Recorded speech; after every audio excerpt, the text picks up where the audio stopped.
Hey everyone, Kaikane here again. Greetings from Yokohama, Japan. For this evening's episode, I'm going to talk about should ESL private students pay for your coffee and or travel expenses? A very big question I get often from many of my clients, and now I'm going to answer it smoothly and to the point. This is strictly calculated and done on a case-by-case basis, however. All of my students pay for my coffee and drink and always have. How you implement that into your private lesson policy and rules is entirely up to you. However, do consider if the student must travel far to you as well. If so, do be a little flexible and let them slide on the coffee. It will just be an extra brownie point to keep them as long-term students. For travel expenses, of course, absolutely.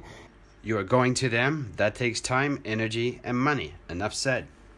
If you are traveling halfway across the town of Shanghai, Tokyo, or Rio de Janeiro, you had better be getting paid to do so.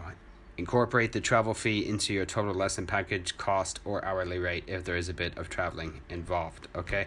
Ciao for the day now, fellas. Be sure to check out my cool website, GetRichTeachingEnglish.com, and check out my book if you haven't as well. Also, if you have any further in-depth questions that need finely tuned answering or would like to book a private one-on-one consultation to get the best advice on earth possible on how to find a rewarding ESL teaching job abroad and know where the best places to move to teach English overseas are, and to learn the secret tips and tricks of teaching and how to make tons of money in the process, then please don't hesitate to book an email or Skype consultation with me via my website.